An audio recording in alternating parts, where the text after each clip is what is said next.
It's time for this week's episode of Brandon Sports Talk, featuring in-depth interviews from those who are trending in the world of athletics. And now, here's the host of Brandon Sports Talk, Brandon Pate.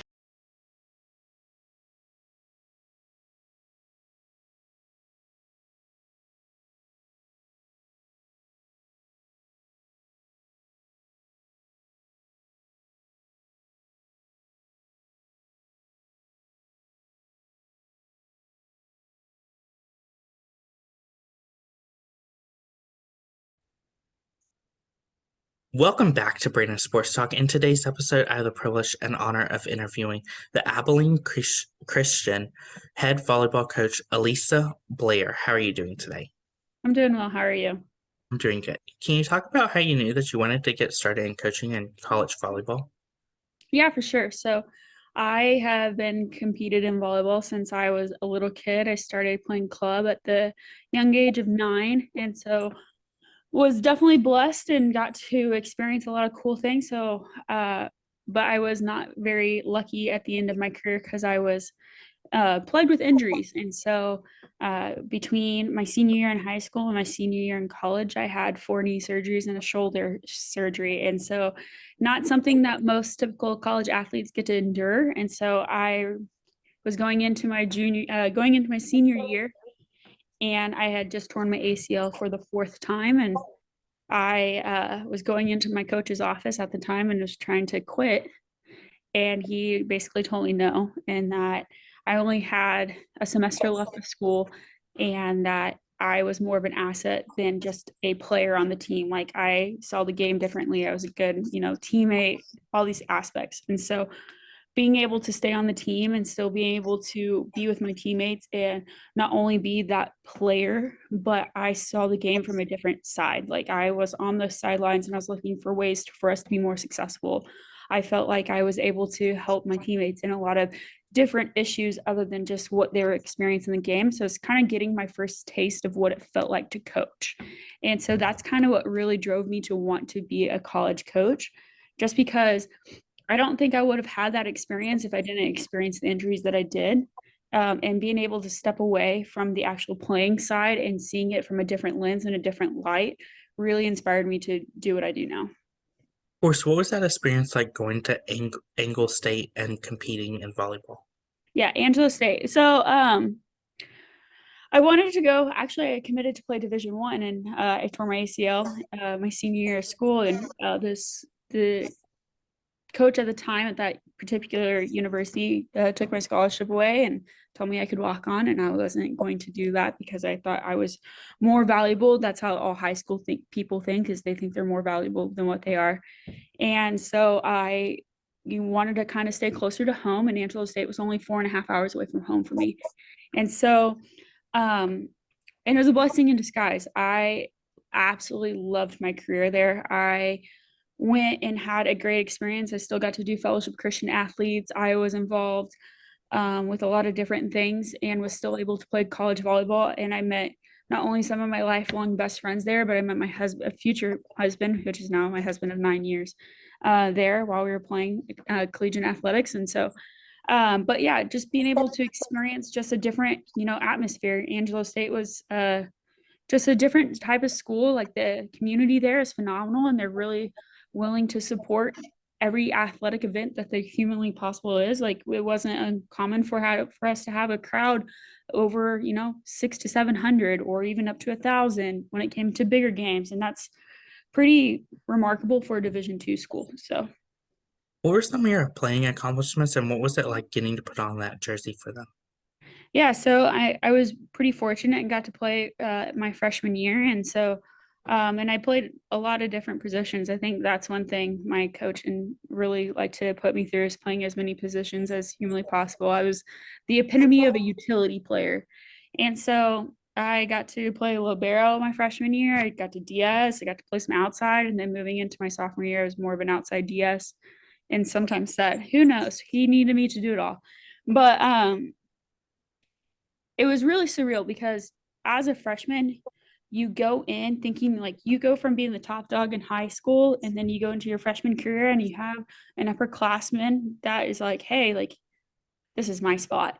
This is mine. You're not taking it from me. And the competitive nature that I am, and I'm like, no, I'm going to try to take it. And so being able to experience getting to wear a jersey and be able to be on the floor and to help change the program. We were his first set of real recruits, and so he had been there for a season before, but we were his first set of recruits, and help him establish a new culture was really fun. And being able to do that my first freshman year is just a surreal moment. Of course, coming out of college, what was it like getting started in college coaching and getting your head coaching job at Hills College? Yeah, so I graduated in December with my undergrad, and I started grad school. And I was very fortunate in between my sophomore and junior year to go over to and do an internship with Fellowship of Christian Athletes over in Huntington Beach, California. And met some really cool people there that I'm still really close with. But in particular, one was Sam Erger, who's now at Southern Methodist University volleyball program. And she calls me out of the blue in February and was like, I was just not even a semester, 1 month into my grad program. And she's like, hey, I'm moving to Texas and I accepted a job and I need someone who knows Texas volleyball. And you know Texas volleyball. It's like, I know Texas volleyball. She goes, you want to become my assistant coach? I said, yes, for sure. Like, I would love to. So I was her assistant for a season, and then she left in March and April. And my athletic director believed in us and knew exactly what our mission was. And I was ready to carry that out. And so um, I was really young. I was 23 years old, and I had an athletic director who was like, hey, like, yeah, you're young, but you have the spark, you have what it needs to for us to stay successful. And so it was really cool. Like, because there's not a lot of times that you get to say like you're a head coach at 23 years old. And just because it was, junior college doesn't mean anything. I mean, we were still getting Division I athletes to us, and we were still competing at some of the highest levels that was humanly possible. So it was really, I don't know, it was definitely a God moment, because I probably wouldn't have been there without having the experience and meeting the people that I met doing, God's work over in California. Of course, what was that like getting that taste of becoming a head coach? And then what was it like after that going to become an assistant coach for Central Oklahoma? Yeah, for sure. So I'm being a head coach and a young head coach at that. Like, you kind of think you know everything because you have an ego. It's just like any other person. And I was starting to feel really complacent. So we had been successful. And I, as a young head coach, I've made mistakes and I had some really good success as well. But I was just complacent. I didn't feel like I was learning as much as I wanted to be learning. I didn't feel like I was being challenged as much as I wanted to be challenged. And so I had been talking with Edgar Maraku, who was the head coach still at, Central Oklahoma. And we had been talking for like over a year. And like everyone sees each other out on the recruiting trail or at convention and that kind of stuff. So we had gotten to know each other through the recruiting trail, and really got to know like my vision and that kind of stuff and what I wanted to do kind of moving forward with my life. And one of the big things for me was like, I want to learn. Like, I'm not okay with just thinking I know everything. And I know I don't know everything, or I would be, I don't know, the USA head coach. But I don't know everything. And I was really ready to take a step back from being that head honcho and wanting to experience something more as in a learning environment and being pushed and pulled in a tough environment. And Central Oklahoma plays in one of the toughest conferences in the nation and one of the hardest regions in the nation for Division II. I mean, the MIAA and the Northern Sun are some tough competitions. So it was really challenging. Not saying like because I wanted to be the head honcho, but it was just different things were happening that I wasn't used to, and I was able to grow and have that growth mindset. And you only can succeed if you fail a little bit, and I was able to have some failures so I could succeed later on. What was your experience like going to East Texas to become the assistant coach? Yes. So really awesome journey there. So I was only at Central Oklahoma for a year, and then I, again, making connections through the recruiting trail. I was talking with Adler Augustine, who's now the head coach at East Carolina. He was like, hey, like, what do you want to do? We saw each other at our nationals. And I was like, well, I'm wanting, to eventually move up. And he goes, call my head coach.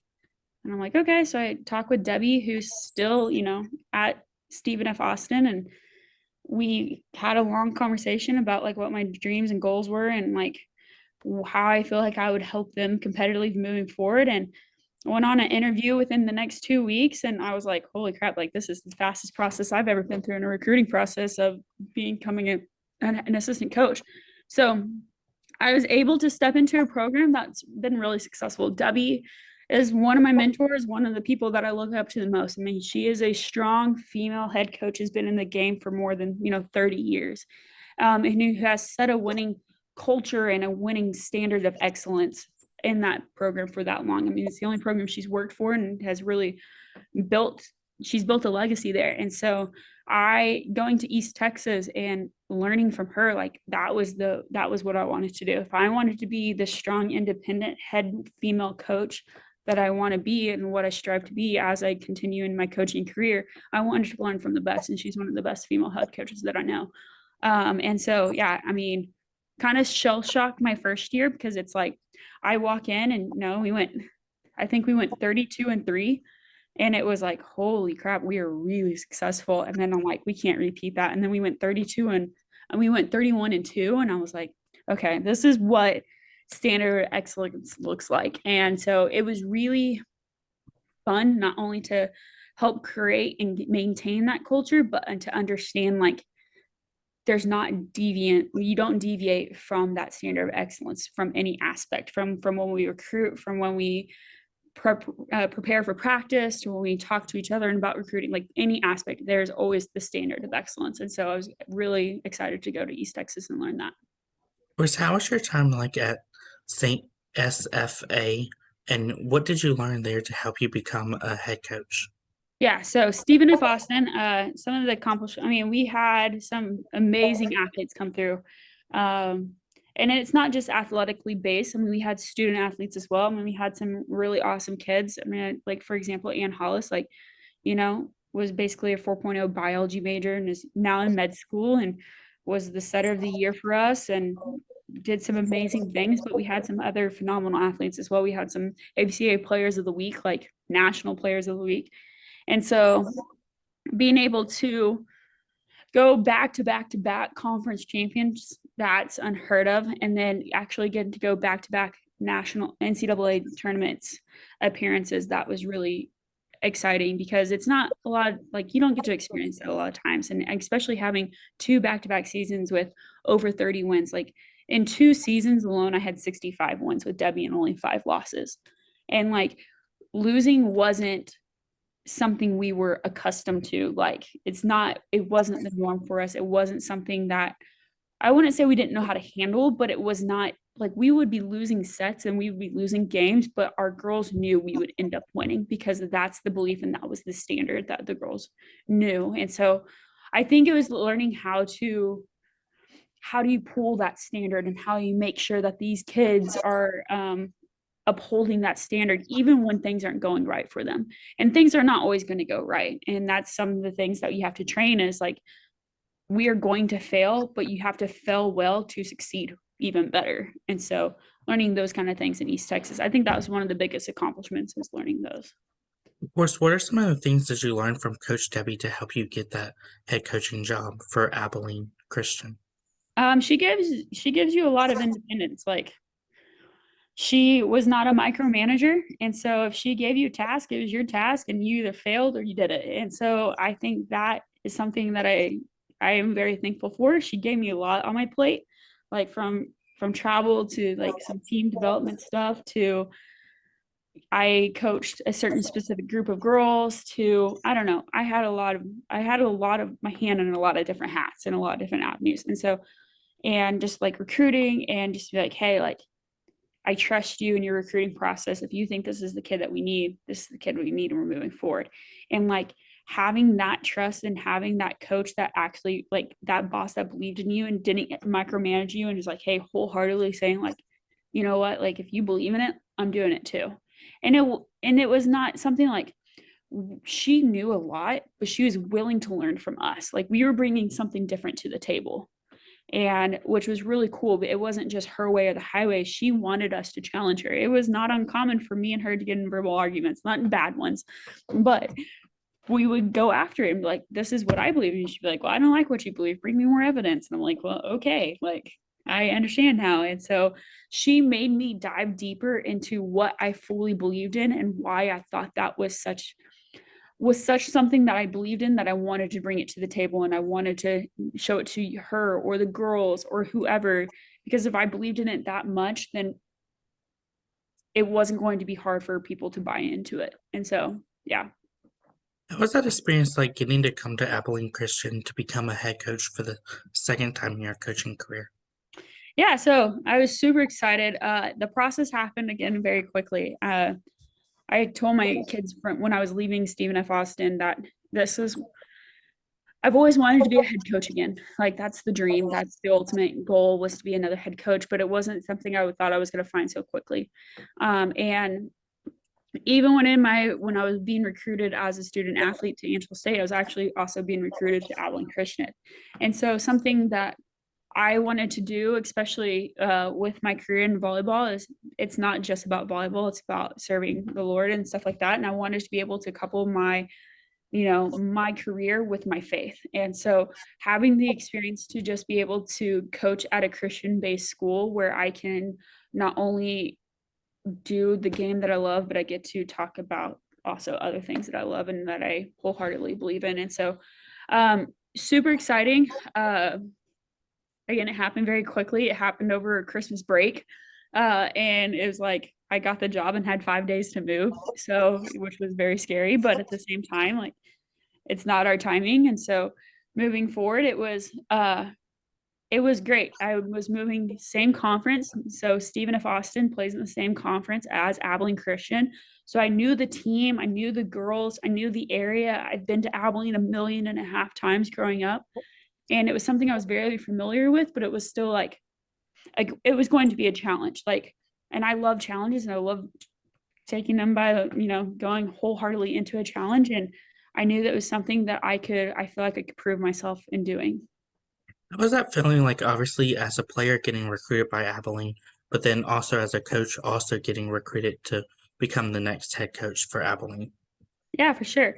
So I actually still, the coach that was here recruiting me, I still have lunch with her. She still lives here in Abilene. So, which is really awesome. I've met some of the former coaches here and it's just like having good relations. I've met, you know, 5 of the former coaches that were here at Abilene Christian and have lunches with them and get mentored by them and how see what their experiences were versus my experience.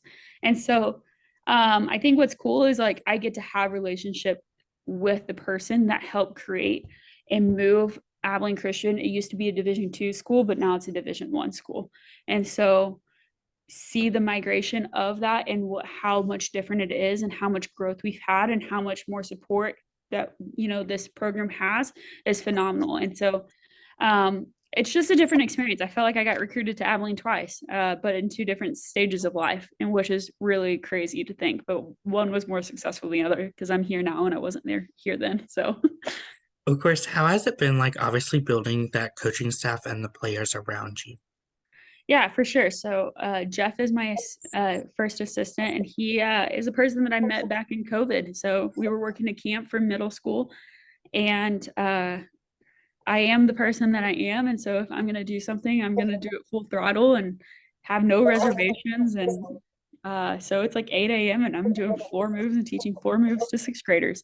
And so he's like, okay, me and her are going to, she's all or nothing. And so we meshed really well from the beginning and we got to know each other as friends. We played in a couple of grass and beach tournaments together and got to know each other. And he's like one of my best friends. I actually call him like my little brother because we fight like cats and dogs, like brother and sister.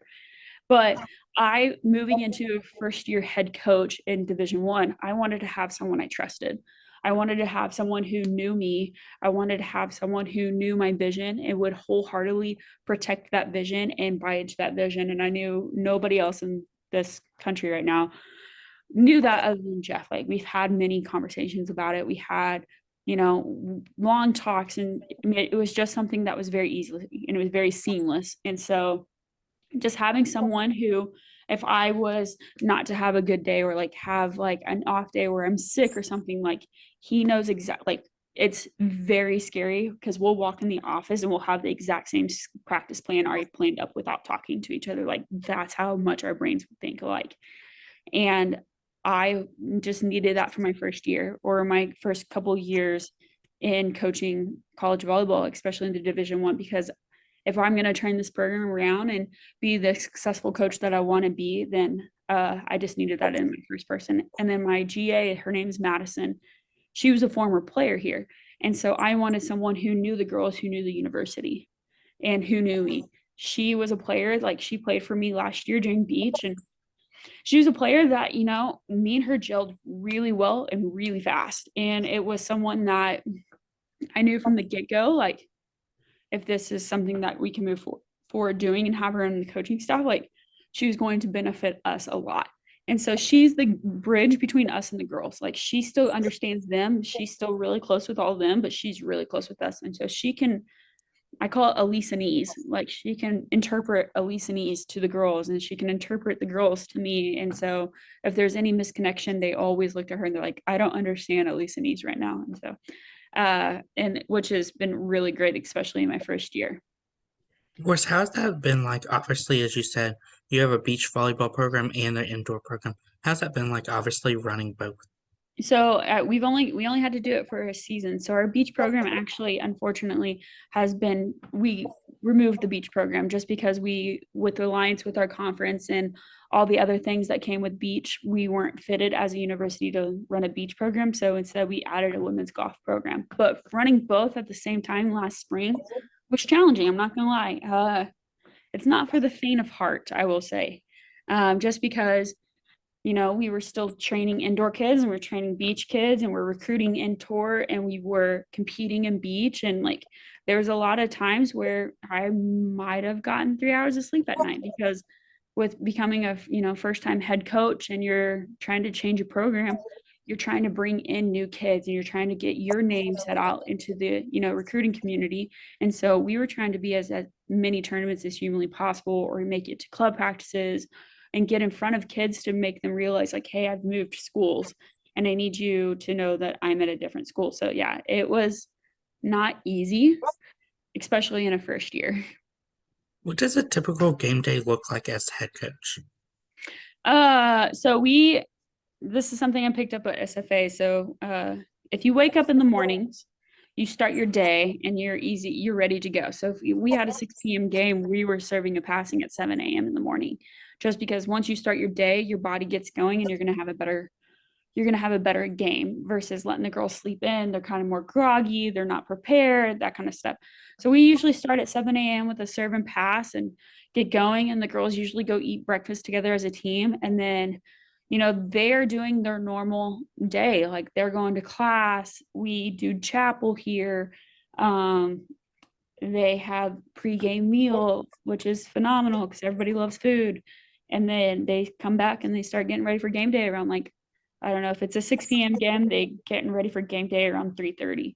And so for coaching staff, like as soon as we get done with practice in the morning, we usually would go eat together and then we'd go work out because I have to get rid of energy or I'm gonna go insane during the game. And then it just depended on how the day went. We might have had meetings with other people. I might have taken a nap because who doesn't love a good nap? You got to take care of yourself if you're going to be a successful person.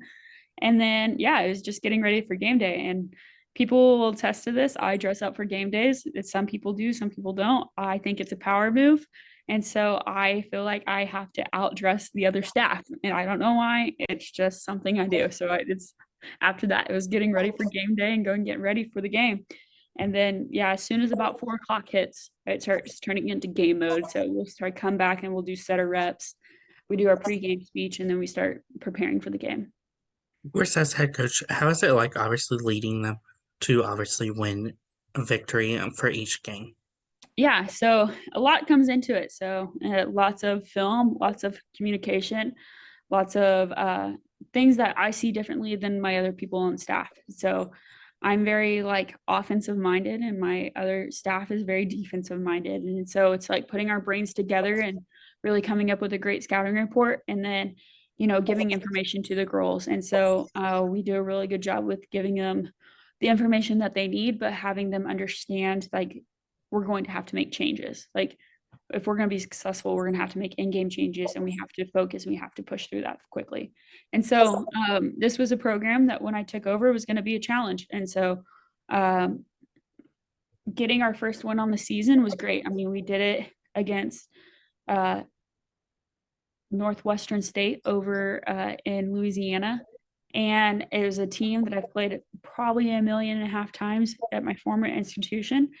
And it was just a good feeling because I knew they are a very good team and they're really successful in what they do. And so being able to get the girls to understand, like, hey, this is what it takes. Are they going to do great things? Yes. But the way we interact and the way we overcome those challenges and the way we respond is what's going to make those wins happen. So Who are some of the teams that you coach against? So yeah, we play in the WAC, and so the WAC is pretty wacky. So we have a Texas segment, and so it's Abilene Christian, it's Stephen F. Austin, it is Tarleton State, it's University of Texas, Arlington, University of Texas, Rio Grande Valley. And then this year we had Sam Houston, but they're leaving. And then there was New Mexico State, who is also leaving, Grand Canyon, Cal Baptist, Utah Valley, Utah Tech, Southern Utah, and Seattle. So a lot of different schools, and it's a lot of it's difficult travel. I'm not going to say the travel is easy. Like, for example, one of our games that we played a Thursday match in Riverside, California, which was outside of LA.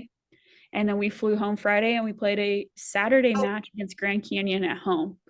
And so travel is not easy. It's not easy on the bodies, but it's a lot of fun because we get to see a lot of cool places that more than likely the kids wouldn't see without traveling. So we went up to Utah and we played Utah Tech and we played Southern Utah. Between the two schools is Zion National Park. And so we got to go experience Zion National Park as a team and go hike. And we hiked up all the way almost to Angel's Landing, but we didn't go up through the chains and stuff like that. So it's just really cool experiences. What is that feeling like, obviously getting to play some of those different teams, like Grand Valley versus obviously playing SFA? Yeah, so Texas teams, we know a lot about each other. I mean, we see each other all the time. And so playing against teams in different parts of the region, they're recruiting different styles of kids too. So like all of us Texas teams are recruiting Texas kids and Southern kids that, who will thrive in the Texas area versus like Utah is recruiting like the West Coast and all that kind of. So it's playing a different style of kid because each part of the region of the states plays a lot differently from each other. And so it's definitely different. You have to be able to adapt and be able to play different styles of volleyball, which is great. It makes life as a coach a little bit difficult because you got to strategize and you got to manipulate and you got to be really good at making adjustments on the fly. What does the recruitment process look like for those prospective student athletes? Yeah, so I'm in the business of getting to know the kid. I love talking about our university because our university is very unique, but a lot of the times when I'm talking to a kid who's interested in us, they know a lot about my university already, just because of how unique we are. We are Christian Church of Christ affiliated. We're a Christian university. We have a lot of fun, and we're a high academic school. And so like that's what starts the engagement of our communication. And then from there, I recruit a lot of personality. I like being surrounded by people that I like and I gel well with. It. It's not uncommon for me to spend a lot of time with my team because I wholeheartedly, thoroughly enjoy every single one of them. Like coming to work is not a burden at all. It's so sad at the end of I cry every time because it's so sad at the end of seasons because I'm like, I feel like a piece of I feel like my child is leaving home and it's like so tough. So getting to know the kids is a big thing for me. It's like having a relationship with a kid. We talk with them multiple times a month. We constantly are texting these kids. We get to know them. Like I ask silly questions, like if you were to be a Disney princess, which Disney princess would you be and why? And that kind of stuff, because I want to know them. Because if I get to know them, I'm going to be able to coach them. And I coach each kid differently. I know, for example, like I can push one kid this way, but I can't push her this way. I can yell at this kid and I can't yell at this kid. And I'm going to coach each kid differently. So through that recruiting process, I'm getting to know them so I can figure out, can I coach this kid to the highest ability, or is this something that's not going to gel well with me? Because they have to deal with me for 4 years. I say deal. We have a great relationship with all of our kids, but then I tell my kids, like, my girls do a really good job of getting to know the athletes as well as we're recruiting them, because those are going to be your lifelong friends. And that's what usually sells our program, is how much they are already intertwining their lives with our student athletes. What does the official visit look like for those prospective student athletes going for a college volleyball official visit? Okay. So yeah, I mean, we just had one and it's great. I mean, we love when parents come too, because we don't just recruit the athlete, we recruit the family. And so, which is awesome, because that means we travel well. We always have fans. But so we have the kid come on campus and we start off with touring our athletic facilities. We are very fortunate and just went through a $52 million rebuild on our gym and our locker room. So we have some of the top tier gyms and locker rooms right now, which is really exciting. And then we kind of feed our kids to the wolves. We go on dorm tours. And then as soon as we get done with the dorm tour, we leave the kid with our athletes. Like, we're like, all right, we're just dropping you off. We'll pick you up later tonight. And so they're with our athletes for like 6 to 7 hours. Like, they get thrown to the wolves very quickly. And then while they are hanging out with the girls, I don't tell my kids or ask them what they do. They can do whatever they want. Like, so a lot of times they'll go to a restaurant, they'll go play games, they will go to they go get ice cream a lot of time, that kind of stuff. And so, like, I want it to be really authentic, and so that they get to know the girls and they get to tell them like how they really perceive the program. And then from there, we take the parents out on a date. So they get to know us as a coaching staff and they get to ask this the hard questions. And so the next day we finish up with campus tours. We do a lot of academic meetings. We like to introduce them to our athletic director, because he's really, really involved. And so get to know a lot of people and get introduced to a lot of people that we feel like will impact their careers. And then usually we wrap it up from there. But no, it's like more so throwing the girls to the wolves. I always try to scare them before I send them off with the athletes, saying like, hey, watch out for this kid. She might bite you. They're like, really? I'm like, no, I'm just messing. What is it like, obviously, as a head coach, seeing those prospective student athletes get to put on that jersey for the first time? It's really exciting. So because it's like a full circle. We start the recruiting process with them going into their junior year usually. And so it's a 2-year process of getting to know these kids and getting to know their families and getting to know like how are they as humans, and watching them be successful and in their high school careers, but getting to train them over during 2 days and see them starting to peak and starting to realize like, hey, like, I do have what it takes. I think it's the aha moment that gets me the most. It's like when they have their first success and they have their first, like, I don't know, like watching, I'm going to use Ashley for an example. Like, she's a freshman this year and she played for us, and have her first like true amazing game was like, holy crap, like, this kid's going to be good. And she realized like, I'm going to be good. And I'm like, yeah, this is awesome. And so seeing them have that moment and see them be successful right off the bat is really awesome. What advice would you give those high school athletes looking to play college volleyball? Excuse me, say that one more time. What advice would you give those high school athletes looking to play college volleyball? A lot of times it's like, I always tell people, like, don't doubt yourself. A lot of times where people, I feel like they don't reach their full potential is because of confidence. And comparison is the stealer of joy. And when we compare ourselves to other people, it gets really tough to become the best that you want to be. Like, I can strive to be like Michael Jordan, but I'm never going to be Michael Jordan. I can, try to emulate what he did. He was very successful in, basketball career, and I can barely hit the rim when I shoot a basketball, um, but I want to become the best, and I'm going to try to find something that I'm extremely good at. And I want to be known for that. And I want people to see my personality, I think, and see the true me, because if someone is going to recruit me They're going to know that I'm a real strong spirited human. They're going to know that I'm going to run through a wall for them. They're going to see that in every single thing that I do. So like, just be the true you, and then don't let comparison steal your joy, because if you're comparing yourself to someone who's in front of you or who's beside you, you're never going to achieve what you're going to get. What advice would you give those people that are looking to play professionally, whether it's Athletes Unlimited or nationally?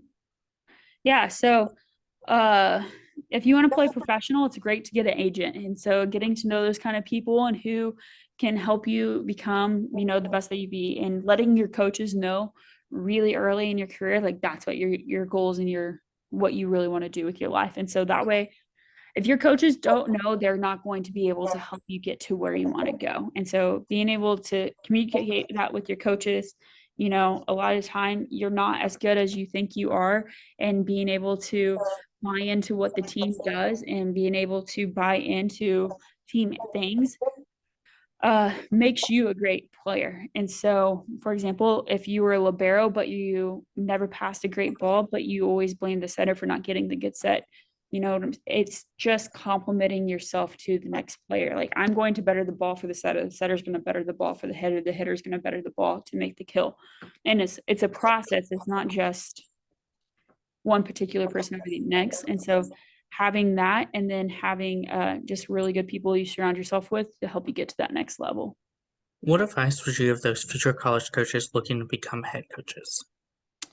Yeah, so kind of said it with whenever, trying to be recruited, find something you're really good at, like find something you're known for. I'm really passionate about the game. I'm really passionate about recruiting. I'm really passionate about a lot of things about volleyball. And